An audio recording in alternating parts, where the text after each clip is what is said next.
Assalamualaikum warahmatullahi wabarakatuh. Perkenalkan, nama saya Muhyar Zaidatul Rizky dari kelas 12 IPA 2, absen 27.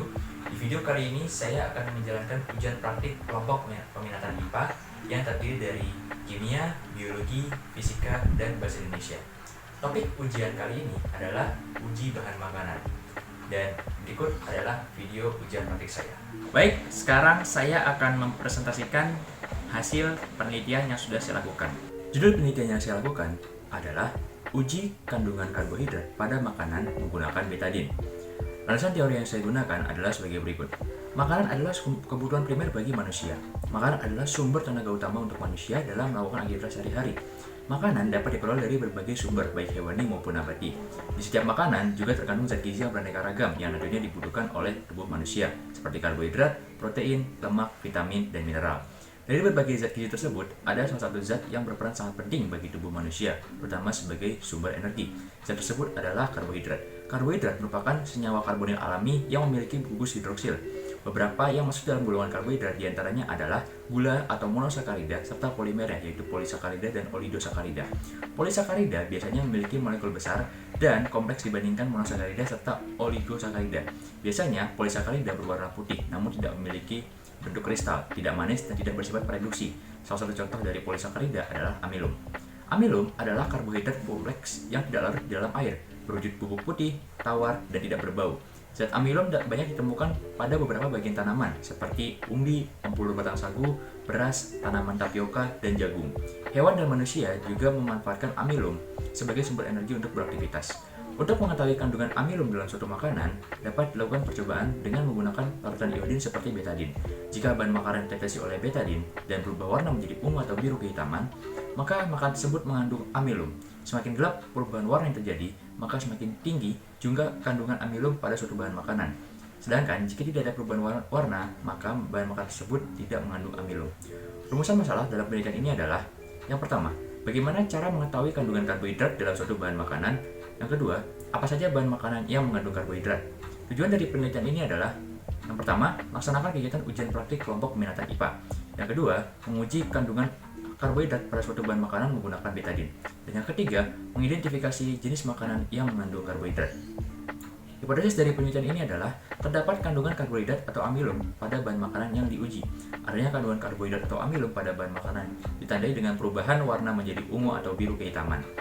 Waktu dan tempat penelitian: hari dan tanggal Jumat 11 Februari 2022, waktu jam 2 siang, tepat Ruko Victoria Bintaro, Jalan Bintaro Utama 3A, Blok B20, RT 3 RW 4, Pondok Aren, Tangerang Selatan, Banten. Dan berikut adalah proses eksperimen atau percobaan uji makanan yang saya lakukan. Oke, sekarang saya akan menunjukkan bagaimana proses dari uji makanan untuk mengetahui apakah makanan tersebut mengandung karbohidrat atau amilum. Dan di sini sudah saya siapkan untuk bahan ujinya. Yang pertama di sini ada nasi putih, lalu ada roti tawar, ada jagung yang sudah direbus, lalu ada ubi juga yang sudah direbus, ada singkong yang sudah direbus juga, lalu di sini ada kuning telur, ada juga putih telur, ada tahu, lalu ada pisang, dan yang terakhir ada kentang.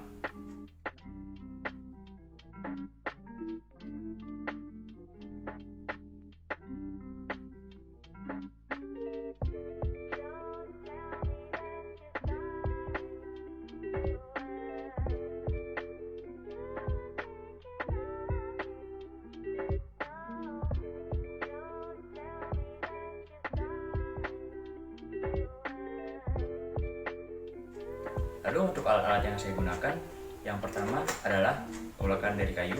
Ini berfungsi untuk membantu menghaluskan bahan yang akan diuji. Lalu nanti ada sendok untuk mungkin untuk sedikit mengaduk bahan yang akan diuji. Lalu ada air, sedikit air, nanti akan membantu dalam proses penghalusan bahan uji makanan.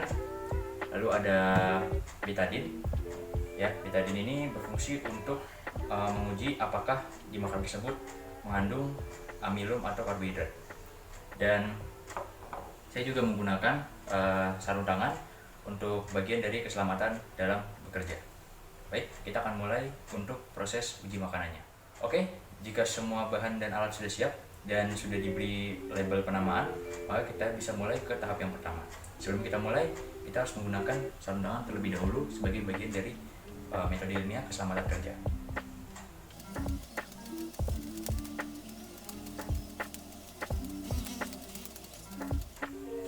Baik, jika sudah seperti ini, kita akan masuk ke tahap yang pertama. Pertama-tama kita akan menghaluskan setiap bahan makanan agar nantinya mudah bereaksi ketika ditetesi oleh betadin. Kita haluskan menggunakan pulkan ini dengan bantuan sedikit air.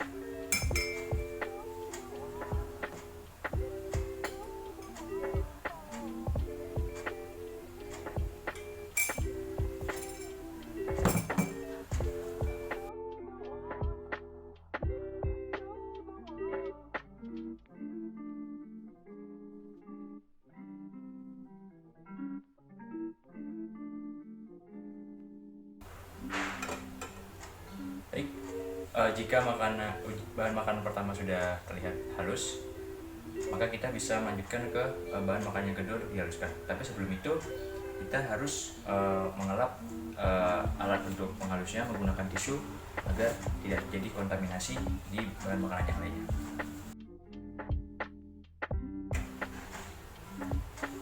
Baik, jika sudah, kita bisa melanjutkan ke bahan makanan yang kedua.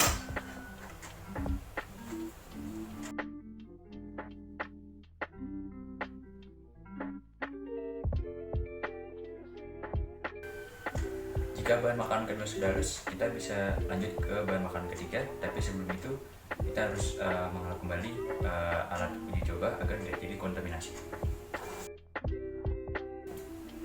Dan cara ini kita lakukan ke seluruh bahan uji makanan sampai semuanya bisa halus.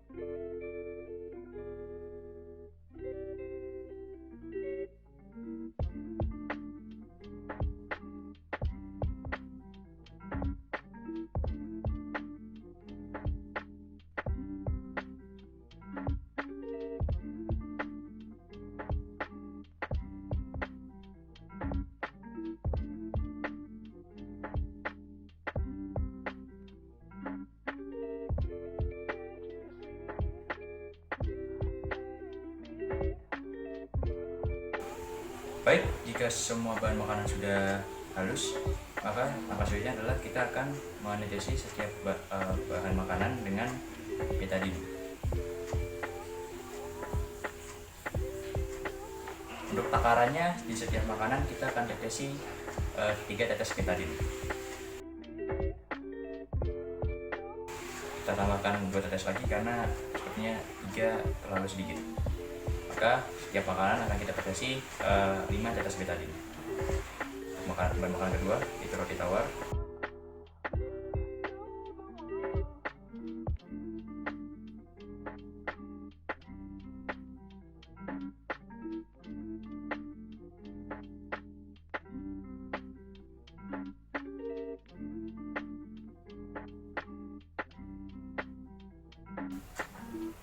Baik, kita akan tunggu sebentar sampai terlihat perubahan warna dari setiap bahan makanan.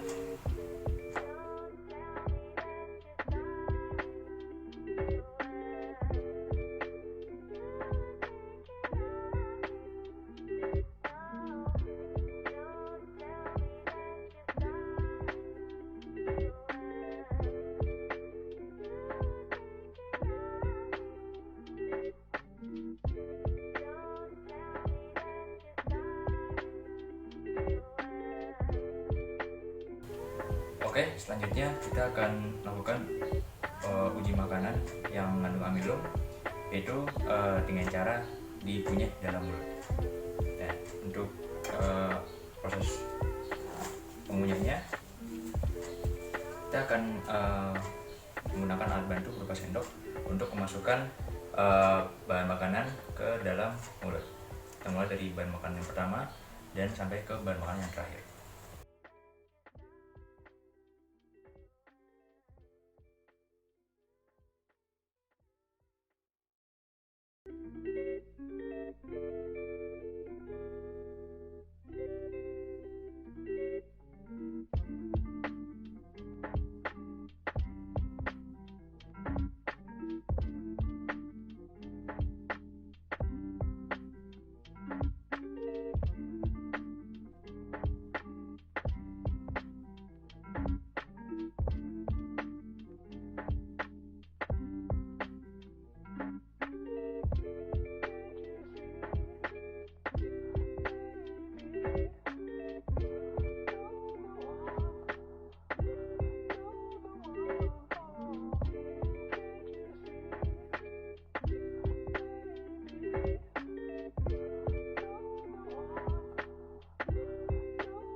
Oke, karena semua makanan telah dikunyah sampai halus, maka proses selanjutnya adalah kita akan meneteskan kembali betadine ke setiap bahan makanan yang sudah dikunyah halus.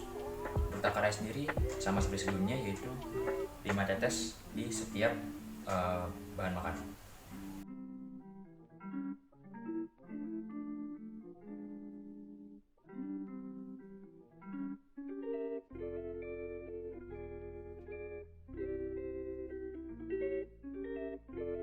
Baik, setelah dari semuanya kita akan tunggu beberapa saat.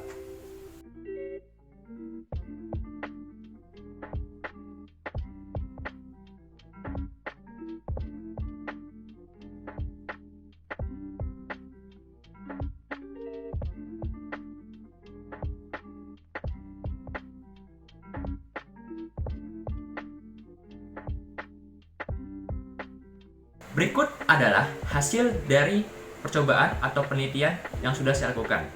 Berikut adalah tabel hasil penelitian yang sudah saya lakukan. Terdapat nama bahan makanan, pengamatan sebelum deteksi betadine, dan pengamatan setelah deteksi betadine. Bahan makanan yang pertama yaitu nasi putih. Sebelum deteksi betadine, bahan makan nasi berwarna putih, sedangkan setelah deteksi betadine berwarna ungu kehitaman. Seperti tawar, sebelum deteksi betadine berwarna putih, setelah deteksi betadine berwarna ungu kehitaman. Jagung, sebelum deteksi betadine berwarna kuning, dan setelah deteksi betadine berwarna ungu kehitaman. Ubi, sebelum deteksi betadine berwarna jingga atau orange, dan setelah deteksi betadine berwarna ungu kehitaman. Singkong, sebelum deteksi betadine berwarna putih, dan setelah deteksi betadine berwarna ungu kehitaman. Kuning telur, sebelum deteksi betadine berwarna kuning, dan setelah deteksi betadine berwarna kuning kecoklatan. Putih telur, sebelum deteksi betadine berwarna putih, dan setelah deteksi betadine berwarna kuning kecoklatan. Tahu, sebelum deteksi betadine berwarna putih, dan setelah deteksi betadine berwarna kuning kecoklatan. Pisang, sebelum deteksi betadine berwarna putih, dan setelah deteksi betadine berwarna coklat kehitaman. Dan 10. Kentang, sebelum deteksi betadine berwarna kuning, dan setelah deteksi betadine berwarna ungu kehitaman. Berikut adalah pembahasan dari percobaan yang sudah saya lakukan. Yang pertama, untuk bahan nasi putih. Pada nasi putih yang sudah dihaluskan dengan bantuan air lalu deteksi dengan betadine, terdapat perubahan warna dari putih menjadi ungu kehitaman. Hal ini menandakan bahwa nasi putih mengandung karbohidrat atau amilum. Yang kedua, roti tawar. Pada roti tawar yang sudah dihaluskan dengan bantuan air lalu deteksi dengan betadine, terdapat perubahan warna dari putih menjadi ungu kehitaman. Hal ini menandakan bahwa roti tawar mengandung karbohidrat atau amilum. Yang ketiga adalah jagung. Pada jagung yang sudah dihaluskan dengan bantuan air lalu deteksi dengan betadine, terdapat perubahan warna dari kuning menjadi ungu kehitaman. Hal ini menandakan bahwa jagung mengandung karbohidrat atau amilum. Yang keempat, ubi. Pada ubi yang sudah dihaluskan dengan bantuan air lalu deteksi dengan betadine, terdapat perubahan warna dari jingga atau oranye menjadi ungu kehitaman. Hal ini menandakan bahwa ubi mengandung karbohidrat atau amilum. Yang kelima, singkong. Pada singkong yang sudah dihaluskan dengan bantuan air lalu deteksi dengan betadine, terdapat perubahan warna dari putih menjadi ungu kehitaman. Hal ini menandakan bahwa singkong mengandung karbohidrat atau amilum. Yang keenam, ada kuning telur. Pada kuning telur yang sudah dihaluskan dengan bantuan air lalu deteksi dengan betadine, tidak terdapat perubahan warna. Hal ini menandakan bahwa kuning telur tidak mengandung karbohidrat atau amilum. Yang ketujuh, putih telur. Pada putih telur yang sudah dihaluskan dengan bantuan air lalu deteksi dengan betadine, tidak terdapat perubahan warna. Hal ini menandakan bahwa putih telur tidak mengandung karbohidrat atau amilum. Yang kedelapan adalah tahu. Pada tahu yang sudah dihaluskan dengan bantuan air lalu deteksi dengan betadine, tidak terdapat perubahan warna. Hal ini menandakan bahwa tahu tidak mengandung karbohidrat atau amilum. Yang sembilan adalah bahan makanan pisang. Pada pisang yang sudah dihaluskan dengan bantuan air lalu deteksi dengan betadine, ada sedikit perubahan warna dari putih menjadi coklat kehitaman. Hal ini menandakan bahwa pisang mengandung sedikit karbohidrat atau amilum. Yang terakhir ada bahan makanan kentang. Pada kentang yang sudah dihaluskan dengan bantuan air lalu deteksi dengan betadine, terdapat perubahan warna dari kuning menjadi ungu kehitaman. Hal ini menandakan bahwa kentang mengandung karbohidrat atau amilum. Kesimpulan dari percobaan yang sudah saya lakukan adalah bahwa makanan yang mengandung karbohidrat atau amilum akan mengalami perubahan warna yang signifikan menjadi ungu kehitaman atau berubah warna menjadi lebih gelap ketika deteksi oleh betadine atau larutan iodin. Sedangkan makanan yang tidak mengandung karbohidrat atau amilum tidak akan mengalami perubahan warna yang signifikan ketika deteksi oleh betadine atau iodin. Bahan makanan yang mengandung karbohidrat atau amilum diantaranya adalah nasi putih, roti tawar, jagung, ubi, singkong, dan kentang. Bahan makanan yang mengandung sedikit karbohidrat atau amilum adalah pisang. Sedangkan bahan makanan yang tidak mengandung karbohidrat atau amilum diantaranya adalah kuning telur, putih telur, dan tahu. Dari percobaan ini yang sudah saya lakukan, terdapat kendala yang terjadi, yaitu saat proses menghaluskan makanan. Ketika proses menghaluskan bahan makanan, tidak semua bahan makanan bisa benar-benar halus. Ada beberapa bahan makanan yang tidak bisa halus dengan sempurna.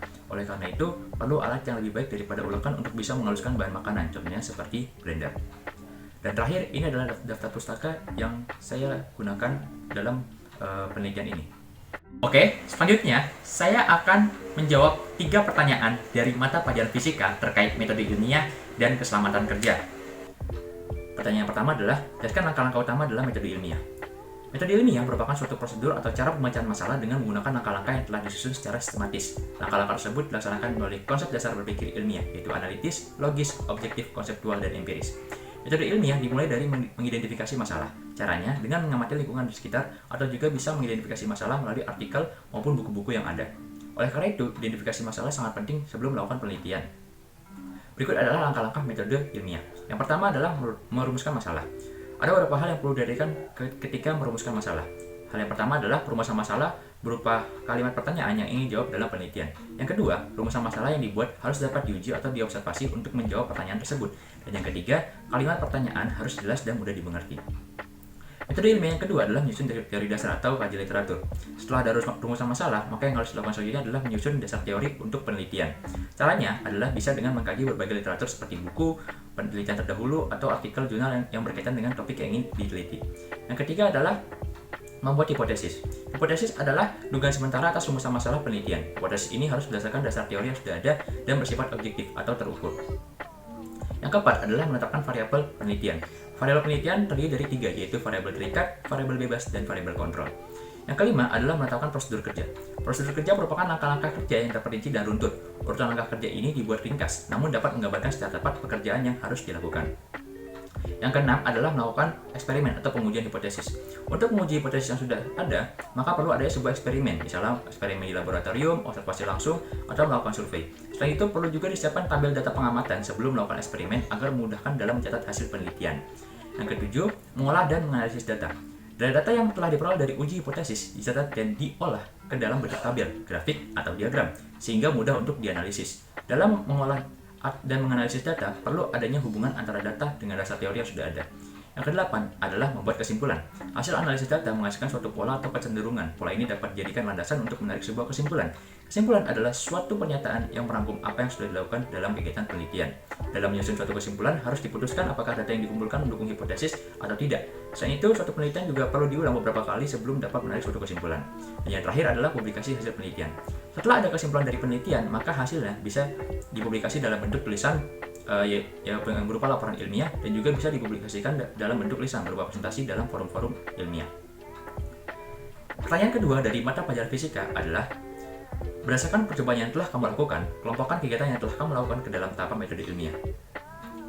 Yang pertama adalah merumuskan masalah. Dalam penelitian ini, saya menyusun rumusan masalah yang berkaitan dengan uji makanan agar memudahkan saya dalam melakukan penelitian nantinya. Yang kedua, menyusun teori dasar atau kajian literatur. Untuk dasar teori, saya mengambil dari berbagai sumber atau literatur seperti website agar saya lebih menguatkan pengetahuan dan pemahaman saya mengenai penelitian yang akan saya lakukan. Yang ketiga, saya membuat hipotesis. Saya membuat hipotesis atau dugaan sementara terkait penelitian saya sesuai dengan dasar teori yang sudah saya pelajari. Yang keempat, saya menetapkan prosedur kerja. Dalam penelitian ini, saya menetapkan cara kerja dari eksperimen yang saya lakukan, agar nantinya eksperimen yang saya lakukan berjalan dengan baik dan benar. Yang kelima adalah pengujian hipotesis atau melakukan eksperimen. Untuk bagian utama dari penelitian ini, saya melakukan eksperimen langsung, yaitu melakukan uji makanan, baik dengan dikunyah maupun menggunakan betadine. Eksperimen ini juga sekaligus membuktikan apakah hipotesis yang saya buat sudah benar atau belum. Yang keenam adalah mengolah dan menganalisis data. Setelah melakukan eksperimen, saya mencatat dan mengumpulkan semua data hasil eksperimen ke dalam tabel agar mempermudah saya dalam menganalisis datanya. Setelah semuanya terkumpul, saya menganalisis setiap data dan memastikan bahwa data yang saya ambil benar-benar valid. Yang ketujuh adalah membuat kesimpulan. Setelah semua data dianalisis, saya membuat sebuah kesimpulan dari penelitian yang saya lakukan.